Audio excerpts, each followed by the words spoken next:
I was 19 at the time, volunteering at a homeless shelter with my girlfriend. Since the shelter didn't allow guys and girls to share rooms, we thought, hey, let's escape for the weekend, and booked a small hotel nearby. When we first checked in, it felt like a treat. The room wasn't fancy, but it was ours. We dropped our bags, threw ourselves onto the bed, and let out this big sigh of relief. For once, we didn't have to follow anyone's rules. That afternoon, we swam in the pool, laughed over bad jokes, then went out for dinner. Everything felt normal, relaxing. But when we came back to the room that night, everything changed. The second we walked in, both of us just froze. The giant window that stretched across most of the outer wall, it had these clear, smudged handprints on it. 4, maybe 6 of them, perfectly visible. And here's the thing, there's no way we could have missed them when we first checked in. They weren't there before. And they weren't adult handprints either. They were small, way too small, like the hands of children pressing against the glass from the inside. My girlfriend and I just stared at each other, completely silent, our stomachs sinking. For a few minutes, we tried to rationalize it. Maybe housekeeping, maybe a trick of the light, but deep down, we both knew something was wrong.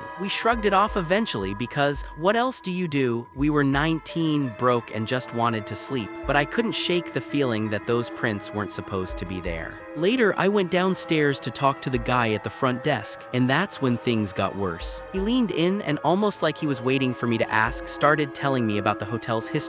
Years ago, a woman had lost her husband. He had committed suicide, and in her grief, she snapped. From one of the top floor rooms, maybe even close to the one we were in, she threw her children, at least 3 of them, over the ledge, and then she jumped herself. My stomach dropped. Suddenly, those little prints on our window weren't just strange. They felt personal, like some kind of desperate reminder. The front desk guy said guests often reported strange things, children's voices near the pool when it was empty, or the pinball machine in the lounge turning on by itself late at night. We didn't see or hear any of that, but back in our room, that silence felt heavier. That night, I kept thinking I could hear kids running in the hallway.